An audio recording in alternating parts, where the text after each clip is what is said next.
National Herod Navjeevan اور قومی آواز کے مشترکہ ادبی پروگرام ادب نامہ میں آپ کا تہہ دل سے استقبال ہے۔ میں ہوں عمران اے ایم خان، اور آج کی نشست میں ہم گفتگو کریں گے ایک ایسے شاعر پر جن کی شاعری میں عہد کی بے چینی، سماجی شعور اور انسانی احساسات کی گہری جھلک ملتی ہے۔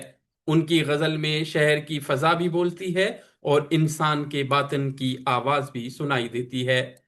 چہرے پہ سارے شہر کے گرد و ملال ہے، جو دل کا حال ہے وہی دلی کا حال ہے۔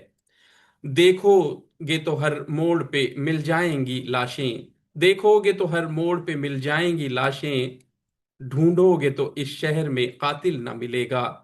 جی ہاں، ہم بات کر رہے ہیں ملک زادہ منظور احمد کی، جنہوں نے اپنی شاعری کے ذریعے اردو غزل کو ایک باوقار اور بامانی آواز عطا کی۔ اور آج کی نشست میں بھی ہمیشہ کی طرح ہمارے ساتھ موجود ہے وہ شخصیت جو نہ صرف معروف شاعر ہیں بلکہ نہایت کامیاب ناظم مشاعرہ اور بر صغیر کی شعری روایت کے گہرے شناسہ کے طور پر بھی پہچانے جاتے ہیں۔ معین شاداب، شاداب صاحب، ادب نامہ میں آپ کا خیر مقدم ہے۔ بہت شکریہ جناب آپ کا۔ شاداب صاحب، گفتگو کا آغاز ہم یہیں سے کرنا چاہیں گے کہ آپ ملک زادہ منظور احمد کے خانوادے، پیدائش اور ابتدائی زندگی کے بارے میں ہمارے ناظرین کو بتائیں۔ وہ کس ماحول میں پروان چڑھے اور ان کی ابتدائی تربیت نے ان کی شخصیت اور شاعری پر کیا اثر ڈالا؟ دیکھیے ملک زادہ منظور احمد صاحب، آ، جو سوال آپ نے کیا ہے اس کا جواب ان کی شخصیت میں جھلکتا تھا۔ جو ان کی شخصیت تھی، جن لوگوں نے انہیں دیکھا ہے اور انہیں سنا ہے، ان کا تعلق ایک ایسے خانوادے سے تھا کہ جہاں پر ادب اور شائستگی اور زبان کے آداب سکھائے جاتے تھے۔ فیض آباد کے ایک چھوٹے سے گاؤں میں ان کی پیدائش ہوئی، لیکن گاؤں بہت پسماندہ تھا، جہاں پر انہوں نے اپنی جو خود نوشت ہے رقص شرر، اس میں اس کا منظرنامہ بیان کیا ہے کہ وہاں پر ٹپکتی ہوئی چھتیں ہیں اور مٹی اور گرد سے اٹے ہوئے راستے ہیں، کیچڑ ہے راستوں میں۔ تو ایک وہ چھوٹے گاؤں سے ان کا تعلق ہے جو فیض آباد میں واقع تھا۔ لیکن بعد میں ان کے والد محترم گورکھپور چلے گئے تھے، وہیں ان کی تعلیم ہوئی۔ اس کے بعد ان کی تعلیم الہ آباد میں بھی ہوئی۔ لیکن یہاں یہ ذکر ضروری ہے کہ جس بستی سے ان کا تعلق تھا، ایک بہت چھوٹا سا گاؤں تھا جہاں ان کی پیدائش ہوئی تھی، تو وہاں سے کچھ میلوں کے فاصلے پر، چند میل کے فاصلے پر کیچوتا شریف جیسی ایک عظیم روحانی جگہ موجود ہے، ایک روحانی مرکز ہے۔ تو یہ بھی کہا جاتا ہے، بلکہ انہوں نے لکھا ہے کہ جو ان کے آبا و اجداد تھے تو انہوں نے مخدوم اشرف جہانگیر سمنانی کیچوتا شریف میں ان کی میزبانی کا شرف حاصل کیا تھا، ان کے آبا و اجداد نے، ملک زادہ منظور احمد صاحب کی۔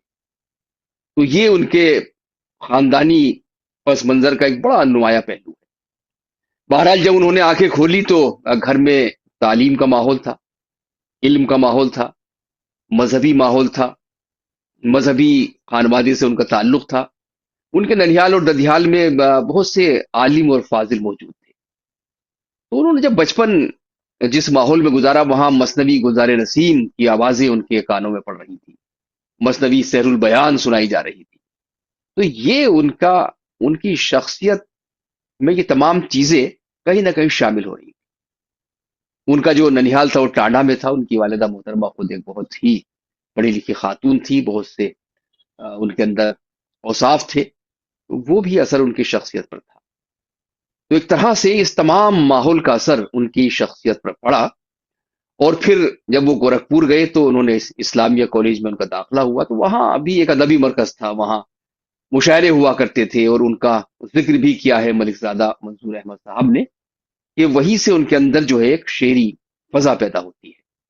تو یہ تمام ماحول تھا، چاہے ان کے اپنے گورکھپور کا ان کا اپنا گھر کا معاملہ ہو، یا ننھیال کا سلسلہ ہو، یا پھر جب انہوں نے کالج میں تعلیم حاصل کی، یا پھر وہ الہ آباد چلے گئے، تو وہاں جو ادبی فضا تھی وہ ان کی شخصیت کو تیار کر رہی جی، ملک زادہ منظور احمد کی شاعری میں روایت کی خوشبو بھی محسوس ہوتی ہے اور عہد حاضر کے مسائل کی بازگشت بھی سنائی دیتی ہے۔ آپ کے خیال میں ان کی ادبی تربیت اور شعری اثرات کن شعراء یا روایتوں سے وابستہ تھے؟ ظاہر ہے کہ انہوں نے وہ ادب کے اسکالر رہے، انہوں نے پی ایچ ڈی کی ڈگری حاصل کی، ریسرچ کی، تو انہوں نے جو تمام کلاسیکی شعراء ہیں ان سے استفادہ کیا، چاہے اس میں میر تقی میر ہو یا اس کے بعد مرزا غالب ہوں، اقبال ہوں، فانی ہو، یہ سب ان کے مطالعے میں رہی، ان کی تعلیم کے دوران بھی، اور ان کی جب وہ ریسرچ کر رہے تھے اس کے دوران بھی، اور جب وہ باقاعدہ درس و تدریس سے وابستہ رہے اس دوران بھی۔ تو ظاہر ہے کہ جب درس و تدریس سے کوئی شخص اس طرح سے وابستہ ہوتا ہے یا ادب پر کام کرتا ہے، تو اسے جو ہماری کلاسکس ہے، جو ہماری روایات ہیں شاعری کی، جو ہمارا ایک قدیم سرمایہ ہے، اس سے تو کہیں نہ کہیں روشناس ہونا پڑتا ہے، تبھی وہ نئی جہتوں پر کام کر سکتا ہے۔ حالانکہ ملک زادہ منظور احمد صاحب کا جو مزاج تھا وہ جمود کے قائل نہیں تھے، وہ چاہتے تھے کہ روایتیں تبدیل ہوتی رہنی چاہیے، لیکن روایت سے رشتہ نہیں ٹوٹنا چاہیے، یہ ان کا مطمع نظر تھا اور ان کا مشن بھی تھا۔ اس لیے ایک طرف جہاں انہوں نے کلاسکس کو پڑھا، وہیں انہوں نے جدید شعراء کو بھی پڑھا۔ جب وہ مشاعروں کی دنیا میں آئے تو وہاں پر جگر مراد آبادی اور فراق گورکھپوری جیسے شعراء سے ان کا سابقہ پڑا۔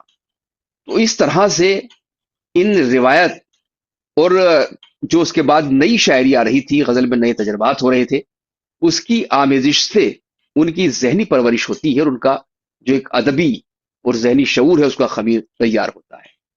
اس طرح ہم کہہ سکتے ہیں کہ انہوں نے روایتوں کی بنیادوں پر اپنی شاعری اور اپنی شخصیت کی تعمیر کی، اور نئے زمانے سے خود کو ہم آہنگ رکھا، اور یہی چیز جو ہے ان کو دوسرے شعراء سے ممتاز کرتی ہے۔ جی، بہت شاندار انداز میں آپ نے تذکرہ کیا۔ ملک زادہ منظور احمد خود ایک گفتگو میں کہتے ہیں کہ وہ ترقی پسند تحریک کے دور میں پروان چڑھے اور اس عہد کے بعض استعارے اور علامتیں ان کی شاعری میں بھی نظر آتی ہیں۔ ایسے میں یہ سوال پیدا ہوتا ہے کہ جب ان کی شاعری میں اس عہد کی فضا موجود ہے تو پھر انہیں باضابطہ طور پر ترقی پسند تحریک کے شعراء میں کیوں شمار نہیں کیا جاتا؟ نہیں، وہ خود بھی اس کے قائل نہیں تھے، وہ دراصل جمال پسند انسان تھے، جو غزل کی جمالیات ہو سکتی ہے، اور وہ ادب کو کسی خانے میں تقسیم کرنے کے قائل نہیں تھے۔ آئے کہ جس وقت انہوں نے آنکھیں کھولی تو ملک کا ماحول بھی ایک ظاہر ہے کہ تقسیم ہوئی، ان کے وہ شعوری طور پر وہ تمام چیزیں دیکھ رہے تھے۔ اس زمانے میں ایک عجیب و غریب فضا پیدا ہو گئی تھی، ایک فرقہ واریت کی لہر بھی اس زمانے میں چل رہی تھی، اور اس کے بعد جو ترقی پسند ادب کا زمانہ ہے جس کا ذکر آپ نے کیا، تو ان تمام رویوں کے درمیان رہنے کے باوجود انہوں نے جو ادب کی جمالیات ہے، جو ادب کی روایات اور بنیادی چیزیں ہیں، ان کا دامن کبھی ہاتھ سے نہیں جانے دیا۔ آپ نے صحیح کہا کہ ان کے بہت سے اشعار میں ترقی پسند تحریک سے وابستہ جو ادب ہے اس کی بہت سی اصطلاحات ان کے یہاں مل جائیں گی۔ ان کے بہت سے اشعار بھی ایسے مل جائیں گے جو ترقی پسند ادب کا ایک طرح سے کہیں نہ کہیں نمائندگی کرتے ہیں۔ مثلا ان کا ایک شعر ہے کہ دیکھو گے تو ہر ہر موڑ پہ مل جائیں گی لاشیں، ڈھونڈو گے تو اس شہر میں قاتل نہ ملے گا۔ یہ سچ ہے، بہت سی اصطلاحات ان کے یہاں آئی ہیں، اور بہت سے رجحانات بھی ان کے یہاں آئے ہیں، لیکن وہ ادب کو اور شاعری کو کسی تحریک سے وابستہ کرنا ان کا نظریہ نہیں تھا، بلکہ وہ ادب کے خانے میں رکھنے کے قائل تھے کہ شاعری شاعری ہونی چاہیے، اس کا کسی عزم سے براہ راست اگر تعلق ہے بھی تو اس پر وہ لیبل نہیں لگنا چاہیے، اور یہی ان کا نظریہ ان کی شاعری میں ہم کو نظر بھی آتا ہے۔ شاداب صاحب، ابھی آپ نے ان کے عہد اور فکری پس منظر کی بات کی۔ اس تناظر میں یہ بھی بتائیے کہ ملک زادہ منظور احمد کی شخصیت کا وہ کون سا خاص پہلو تھا جس نے انہیں صرف ایک اچھا شاعر ہی نہیں بلکہ ادبی حلقوں میں ایک ممتاز اور محترم شخصیت کے طور پر بھی پہچان دلائی؟ جی بالکل بالکل، ان کی بڑی پہچان یہی ہے۔ دیکھیے عموماً ہوتا کیا ہے، جو شخص مشاعروں میں داخل ہو جاتا ہے اور مشاعروں میں بھی کوئی شخص اگر نظامت کر رہا ہے تو اس کو ظاہر ہے کہ وہ اہمیت حاصل نہیں ہوتی جس طرف آپ توجہ ہماری دلا رہی ہے۔ مشاعروں میں شامل ہونا اپنے آپ میں ایک جو ہمارا ایک ادبی حلقہ ہے ان کی نظر میں کوئی قابل اعتنا بات نہیں، کیونکہ یہ ایک ڈفرینس آیا ہے۔ جو اس زمانے کے شعراء تھے، جو جگر مراد آبادی تھے، فراق تھے، مجاز تھے، یہ سب مشاعرے پڑھتے تھے، لیکن ادب کا بھی یہ کہیں نہ کہیں حصہ تھا۔ لیکن اس کے بعد جو مشاعروں کا عہد ہمارے سامنے آتا ہے، وہاں تقسیم ہو جاتی ہے کہ یہ مشاعروں کا شاعر ہے، یہ ادب کا شاعر ہے۔ تو ایک بڑا چیلنج تھا ان کے لیے، اور اس چیلنج میں چونکہ ایک تو وہ ان کا تعلق درس و تدریس سے تھا، اور وہ ادب کے طالب علم تھے، خود ایک اسکالر تھے، اور ان کی جو شخصیت کی تعمیر و تشکیل ہو رہی تھی، اس میں مذہبی اقدار بھی شامل تھیں، جس میں تہذیبی اور جو تہذیبی قدریں ہیں وہ بھی کہیں نہ کہیں شامل تھی۔ تو انہوں نے ان تمام چیزوں کو اپنی شخصیت سے کبھی جدا نہیں ہونے دیا، اور مشاعروں میں رہ کر وہ ادب کا حصہ بنے رہے، اور مشاعروں میں بھی ان کی شخصیت ان شعراء میں شمار کی جاتی تھی کہ جنہوں نے ادب کے تقاضوں کا خاص طور سے خیال رکھا، جس میں زبان شامل ہے، جس میں ہمارا انداز شامل ہے۔ تو زبان و بیان کی جو شائستگی ہو سکتی ہے، جو نفاست ہو سکتی ہے، جو اصول و ضوابط ہو سکتے ہیں، ان کا انہوں نے ساری زندگی خیال رکھا۔ جہاں تک نظامت کا تعلق ہے، آج کل تو نظامت جو ہے وہ انتہائی غیر معیاری ہو گئی ہے، لیکن ملک زادہ منظور احمد صاحب کے بارے میں تو یہ کہا جاتا ہے کہ انہوں نے نظامت کو باقاعدہ فن بنایا۔ جو قدیم روایت ملتی ہے اس میں مشاعروں میں، اس میں نظامت کا کوئی تصور نہیں تھا۔ پہلے صدر مشاعرہ آواز دیا کرتا تھا، یا شمع محفل جو ہے وہ شعراء کے جو ہے سامنے وہ سفر طے کرتی جاتی تھی، اور جس کے سامنے شمع آ جاتی تھی وہ اپنا کلام پڑھتا تھا۔ اس کے بعد صرف نام پکارے جانے کا سلسلہ شروع ہوا۔ لیکن ملک زادہ منظور احمد صاحب نے اپنے کچھ پیش رو سے کچھ روشنی حاصل کی، اور خود اپنے شعور سے کام لیتے ہوئے باقاعدہ مشاعروں کی نظامت کو ایک ایسا شعبہ بنا دیا کہ اب یہ ایک مکمل ایک وقار حاصل ہے اس شعبے کو، نظامت کے شعبے کو۔ تو یہ ان کی شخصیت کا حصہ تھا، اور یہ تمام چیزیں ان کی شخصیت کی تعمیر و تشکیل کرتے ہیں، یعنی ان کا ادب سے تعلق، ان کا درس و تدریس سے وابستگی، ان کی تصنیف اور تالیف کا سلسلہ۔ پی ایچ ڈی کی ہے تو ظاہر کتاب لکھی، مولانا آزاد پر انہوں نے تحقیق کی تھی۔ اس کے علاوہ انہوں نے جو کلاسکس ہے اس کا بڑا تجزیہ کیا، مثلا غبار خاطر کا انہوں نے بڑا جائزہ لیا، اور ان چیزوں سے وابستگی رہنا، اور پھر مشاعروں میں بھی اپنے خاص ایک دائرہ کار وضع کر دینا، اور اس میں اپنی ایک شناخت قائم رکھنا، ایک شکو قائم رکھنا۔ بلکہ کچھ لوگ تو ان کو مشاعروں کی شاہجہانی شخصیت کسی نے لکھا ہے کہ مشاعروں کی شاہجہانی شخصیت، یعنی ان کا ایک شکوہ تھا، ان کا ایک بڑا وقار تھا، ان کی ایک ڈگنیٹی تھی۔ تو یہ تمام چیزیں ان کو ایک شخصیت کے طور پر پیش کرتی ہیں کہ وہ محض اسکالر نہیں تھے، وہ محض ایک پروفیسر نہیں تھے، ایک استاد نہیں تھے، صرف شاعر نہیں تھے، صرف ایک ناظم نہیں تھے، بلکہ یہ تمام عوامل، اور ان تمام عوامل کی جو شائستگی اور ایک تہذیب اور ایک وقار تھا، وہ سب ملا کر ان کو ایک شخصیت کے طور پر پیش کرتے ہیں، جس کا ذکر آپ نے اپنے سوال میں کیا ہے کہ یہ ان کو ایک شخصیت بنا دیتے ہیں، اور اپنے معاصرین سے ان کو ممتاز بھی رکھتے ہیں۔ جی شاداب صاحب، ابھی تک آپ نے ملک زادہ منظور احمد صاحب کی زندگی، پس منظر، ان کے خانوادے اور کا بہت ہی خوبصورتی سے آپ نے بیان کیا۔ اب ہم چاہیں گے کہ آپ ملک زادہ منظور احمد کے چند منتخب اشعار ہمارے ناظرین کے لیے سنائیں، تاکہ ان کی شاعری کی اصل فضا اور تاثیر کو براہ راست محسوس کیا جا سکے۔ یہ دو شعر تو آئی گئے، ایک شعر میں نے اپنی گفتگو کے دوران پڑھا تھا کہ دیکھو گے تو ہر موڑ پہ مل جائیں گی لاشیں، ڈھونڈو گے تو اس شہر میں قاتل نہ ملے گا۔ یہ ان کا بڑا مشہور شعر ہے۔ ایک شعر جو آپ نے اس پروگرام کے آغاز میں پڑھا تھا کہ چہرے پہ سارے شہر کے گرد ملال ہے، جو دل کا حال ہے وہی دلی کا حال ہے۔ یہ دو شعر بڑے معروف ہیں ان کے، ملک زادہ منظور احمد صاحب۔ کچھ اور شعر میں ان کے سناتا ہوں کہ دریا کے تلاطم سے تو بچ سکتی ہے کشتی، دریا کے تلاطم سے تو بچ سکتی ہے کشتی، کشتی میں تلاطم ہو تو ساحل نہ ملے گا۔ بہت خوب، تو شاندار۔ اگر طوفان کشتی کے اندر ہی شامل ہو جائے تو یہ ان کے مشہور شعروں میں شامل یہ شعر بھی۔ ایک شعر ان کا اور پڑھتا ہوں کہ جن سفینوں نے کبھی توڑا تھا موجوں کا غرور، جن سفینوں نے کبھی توڑا تھا موجوں کا غرور، اس جگہ ڈوبے جہاں دریا میں طغیانی نہ تھی، بہت سے اس جگہ ڈوبے جہاں دریا میں طغیانی نہیں تھی۔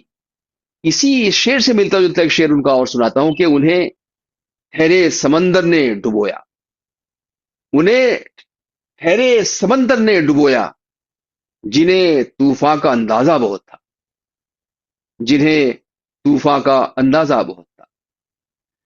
ایک بڑا ان کا بہت خوبصورت شعر ہے جو اکثر آپ کوٹ کر سکتے ہیں، اور بڑا خیال رکھنا پڑتا ہے جس شخصیت کا ذکر آپ نے کیا اس شخصیت سازی میں، اس کی تعمیر و تشکیل میں بڑا خیال رکھنا پڑتا ہے کچھ چیزوں کا۔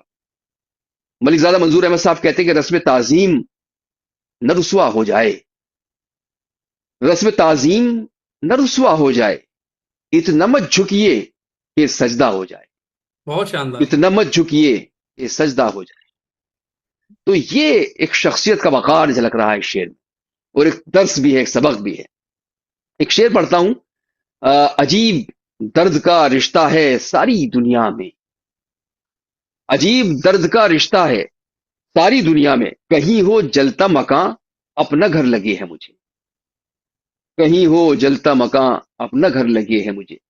یہ وہی ہے کہ خنجر چلے کہیں پہ تڑپتے ہیں ہم امیر، سارے جہاں کا درد ہمارے جگر میں۔ یہ شاعر کی اور کسی فنکار کی بڑی پہچان ہوتی ہے کہ وہ تمام دنیا کے درد کو اپنا درد محسوس کرتا ہے، بلکہ کبھی کبھی تو اسے اپنا اپنا درد چھوٹا لگنے لگتا ہے جب وہ زمانے کا درد دیکھتا ہے، اپنے آس پاس کا درد دیکھتا ہے۔ تو یہ کسی کے درد کو اپنا بنا لینا، یہ جو درد سے لگاؤ ہے، وہ صرف اپنے درد سے نہیں بلکہ زمانے کے درد سے اور غم سے اور دکھوں سے، یہ شاعر کو بڑا بنا دیتا ہے کہ عجیب درد کا رشتہ ہے ساری دنیا میں، کہیں ہو جلتا مکا اپنا گھر لگے ہے مجھے۔ اس کا مطلب بھی مجھے یاد آ گیا اس غزل کا، بڑی اچھی غزل پڑھا کرتے تھے وہ اکثر مشاعروں میں۔ ان کا پورا مجموعہ ہے لیکن وہ کچھ غزلیں ہی مشاعروں میں عموماً پڑھا کرتے تھے جو بڑی مقبول تھی۔ نہ خوف برق نہ خوف شرر لگے ہے مجھے، یہ شعر توجہ سنیے گا، بالکل آج کی پوری صورتحال کو بیان کر رہا ہے، جو پوری دنیا کی صورتحال۔ نہ خوف برق نہ خوف شرر لگے ہے مجھے، خود اپنے باغ کے مالی سے ڈر لگے ہے مجھے، بہت ہی نہایت ہی خود شاندار. اپنے خود اپنے باغ کے مالی سے ڈر لگے ہیں مجھے، نہ خوف برق نہ خوف شرر لگے ہیں مجھے، خود اپنے باغ کے مالی سے ڈر لگے ہیں مجھے۔ اور یہ شعر بھی بڑا خوبصورت شعر ہے کہ زندگی میں پہلے اتنی تو پریشانی نہ تھی، زندگی میں پہلے اتنی تو پریشانی نہ تھی، تنگ دامانی تھی لیکن چاک دامانی نہ تھی، تنگ دامانی تھی لیکن چاک دامانی نہ تھی۔ تو یہ شعر جو زندگی کا سفر جاری رہتا ہے لیکن کہیں نہ کہیں لوگ جو ہے وہ اپنے ماضی کو یاد کرتے رہتے ہیں کہ دیکھیے جو پرانا وقت تھا اس کی کچھ اور بات تھی، تو یہ اس شعر میں اس کا اظہار کیا ہے۔ ایک اور بڑے مزے کا شعر سناتے ہیں ان کا عمران صاحب، کہتے ہیں دیوانہ ہر ایک حال میں دیوانہ رہے گا، دیوانہ ہر ایک حال میں دیوانہ رہے گا، فرزانہ کہا جائے کہ دیوانہ کہا جائے، بہت شاندار. دیوانہ ہر ایک حال میں دیوانہ رہے گا، فرزانہ کہا جائے کہ دیوانہ کہا جائے۔ تو یہ اشعار تھے ان کے، جو ابھی ترقی پسندی کا ذکر ہوا اس کا ذکر بھی آیا۔ اب میں ایک دو شعر اور سناتا ہوں ان کے۔ وہ کہتے ہیں کہ ایک غزل یہ بڑی مشہور تھی ان کی کہ کچھ غمے جانا کچھ غمے دوراں دونوں میری ذات کے نام، کچھ غمے دوراں کچھ غمے جانا دونوں میری ذات کے نام، ایک غزل منسوب ہے ان سے ایک غزل حالات کے نام، ایک غزل منسوب ہے ان سے ایک غزل حالات کے نام۔ تو یہ وہی ہے کہ روایتی شاعری اور ترقی پسند شاعری، ایک غزل محبوب سے منسوب ہے ایک غزل حالات سے منسوب ہے، کچھ غمے جانا کچھ غمے دوراں دونوں میری ذات کے نام، ایک غزل منسوب ہے ان سے ایک غزل حالات کے نام۔ اسی کا بڑا خوبصورت شعر ہے کہ روشن چہرہ بھیگی زلفیں دوں کس کو کس پر ترجیح، روشن چہرہ بھیگی زلفیں دوں کس کو کس پر ترجیح، ایک قصیدہ دھوپ کا لکھوں ایک غزل برسات کے نام، ایک قصیدہ دھوپ کا لکھوں، ایک غزل برسات کے نام. تو یہ ملک زادہ منظور احمد صاحب تھے، اور یہ ان کی شاعری تھی جو ان کو ظاہر ہے کہ ان کی شخصیت میں ایک شخصیت کا وقار ہے، اس میں اضافہ کرتی شاداب صاحب، ہم آپ کے شکر گزار ہیں کہ آپ نے ملک زادہ منظور احمد جیسے باوقار اور صاحب فکر شاعر پر نہایت بامانی گفتگو کی، جو ہمارے قارئین و ناظرین کے لیے یقیناً دلچسپ اور معلوماتی رہی. ناظرین، اگر آپ کو ادب نامہ کی یہ قسط پسند آئی ہو تو ویڈیو کو لائک کیجئے، چینل کو سبسکرائب کیجئے اور بیل آئیکن کو ضرور دبائیے تاکہ ادب نامہ کی ہر نئی نشست آپ تک بر وقت پہنچتی رہے. اپنے تاثرات کمنٹ میں ضرور درج کیجئے، آپ کی رائے ہی ہماری رہنمائی ہے. اگلی نشست میں کسی اور شاعر کی زندگی، شاعری اور اسلوب پر گفتگو کے ساتھ پھر حاضر ہوں گے. اپنا خیال رکھیے گا، پھر ملاقات ہوگی.